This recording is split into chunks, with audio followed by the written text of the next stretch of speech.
on Ja towards the end of the game. What do you guys need to do to deal with the turnovers and the things that have happened as a result of that? Just keep making the right decision, take care of the ball, and when we got open shots, knock them down. Parker Fleming. Yeah, Coach, what were your impressions on Dez's first start and specifically how he fits next to John Morant and Dylan Brooks? I thought Dez was okay. I thought, offensively he gave us a boost. Defensively, I felt like could have been a little bit more engaged. I mean, Powell got, loose there to start the game. But overall, really impressed. Him being thrust in that lineup, obviously, to finish and get that game experience, I think is really big for his development. Terry Davis. Hey, Coach, you pretty much had the, with control of the game. In the fourth quarter, the wheels came off. What happened in the fourth quarter? Yeah, I thought, they took advantage of, some pace, that being the Raptors. I thought they were in attack mode. We struggled recently keeping guys in front of us and guarding one-on-one. I thought they did a great job getting downhill, creating a lot of looks in the paint and from the three-point line. And then, offensively, they started blitzing and we had some rough possessions, but I thought we also had some really good possessions, ball movement.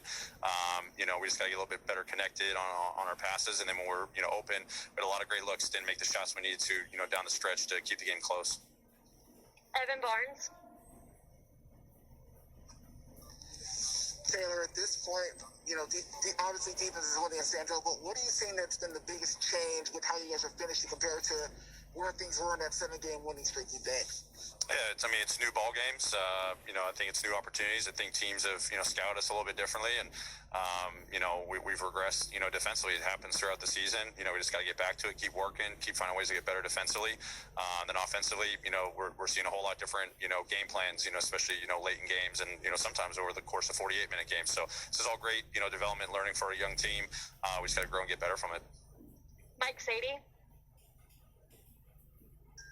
Hey, Taylor, you guys and you pride yourself on the defense, and it was so good early on, and just recently things haven't been going well. I think it's 70 or 71 threes you've given up in the last 4 games. How frustrating is that for a team that prides itself on the defensive side of the ball? Yeah, it's frustrating. We go back and look at how we're giving up threes. Sometimes we're giving up tough shots and heavily contested, and teams have nights against us. And we've talked about, we can't let our, paint defense be a struggle, and that's been a struggle as well. We can't have both. You got to live with something, and hopefully it's contested, high quadrant threes. And when teams are making them at a high clip, we got to study it, where our shifts can be better, contests can be better. But it's a stretch of the season where teams are getting a little hot against us. Hopefully they cool off, when we make our adjustments defensively. Adam Tyke. Hey, Coach. After a couple of off games scoring the ball for Dylan Brooks, he goes out there and drops 22 tonight. How nice was it to have him putting the ball in the basket again? That was great. DB is huge for us, both sides of the ball, and it's great for him to get the confidence and see the ball go through. I thought he played a pretty clean game. I know he missed some shots, down there late, but I thought, to start off the game, he was, under control. That's the DB we love to see out there. Final question, Sean Coleman.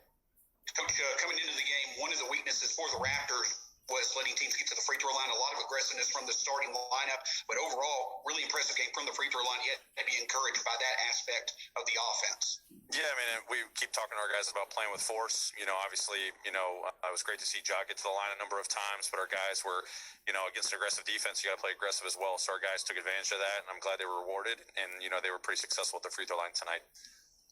Thank you, Coach. Great. Thanks, everyone.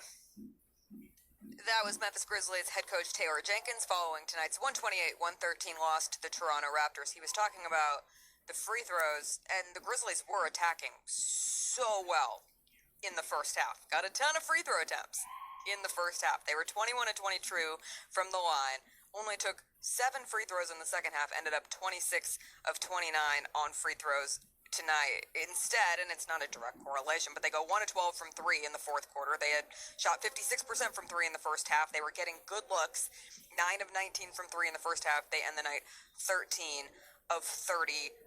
Meanwhile, the Rockets are third in the league in three-pointers attempted. They take nearly 42 per game. The Grizzlies' three-point defense has to get better. We have seen it. It was exposed once again tonight. The Raptors were making contested threes as well, but they got in that rhythm. They got open looks. When you have a night where even Aaron Baines makes a three, that speaks for itself. Pascal Siakam comes into tonight shooting 23% from 3 this season. He goes 5 of 8 from deep on his way to 32 points for the Raptors. Fred VanVleet, 4 of 7 from 3, 32 points for the Raptors, along with 9 assists. And Norman Powell with 6 threes tonight. He had 29 for the Raptors. So even though the Raptors lose Kyle Lowry in the first half, he left the game with back spasms. He did not return. You have Fred VanVleet, who can still run the show. We saw him do that. Terrence Davis, sometimes, the South Haven native and former Ole Miss Rebel, he can come off the bench for you. He had a quiet game tonight, just 3 points in 17 minutes. But Norman Powell is a guy who can fill in as well. So they have ultimate depth. It was on display throughout the entirety of this matchup for the Grizzlies, and it's just not a pattern that you want to see with this Grizzlies team not being able to hold on to a lead. 3 games in a row, we have seen the Grizzlies turn double-digit leads into double-digit deficits due to long offensive lulls. An uncharacteristic number of turnovers is suddenly becoming a characteristic. You don't want that. They turned it over 15 times. The Raptors scored 26 points off of those turnovers tonight. The Grizzlies turned the Raptors over 16 times, only converted that into 13 points of their own, but the Grizzlies looked out of rhythm. There was a lack of focus. The offense looked out of sync, and just to really drive the point home, the Grizzlies led 95-85 with 3 minutes left in the third quarter.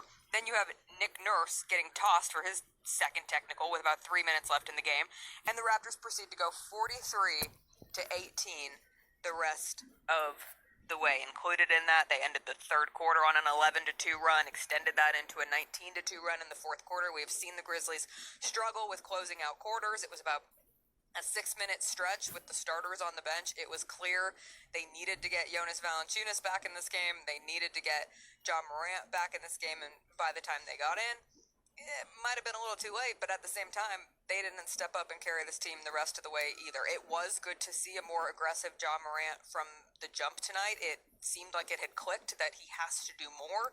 I would say the first quarter was probably his best quarter since coming back from his injury. He had that crazy chuck of a three-pointer, but along with that, he had 18 points and 9 assists on 5 of 17 shooting. He was 6 of 6 from the free throw line. Did not go to the free throw line in the second half of this game. The Grizzlies led tonight by Jonas Valanciunas, 27 points, a season high, 20 rebounds for JV. Good things happen when you feed JV.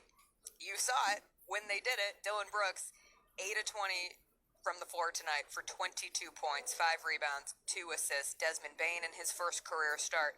You heard Taylor Jenkins talk about getting him those minutes. It is good for his development. 13 points. He was 3 of 7 from 3 tonight. And then it was a tough night for the Grizzlies bench. The lowest output for this Grizzlies bench so far this season with just 18 points. Grayson Allen, 12 points, 3 of 6 from 3.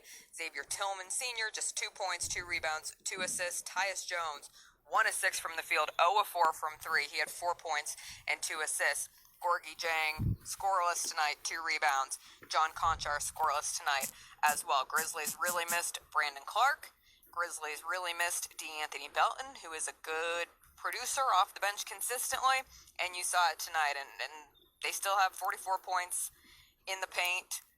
8 fast break points. They had 19 offensive rebounds and converted that into 26 second chance points, but just not enough tonight against this Toronto Raptors team. A Toronto Raptors team who came into tonight looking better, probably, I would say, than what their 10-13 record looked like, and they leave here with another win. So now 11-13 on the season. The Memphis Grizzlies fall to 9-10. We're going to take a quick break. We will have second half highlights for you coming up next. We will have scores from around the NBA. That's all still ahead here on the Grizzlies postgame show presented by Sonic. Verizon 5G is here with the coverage of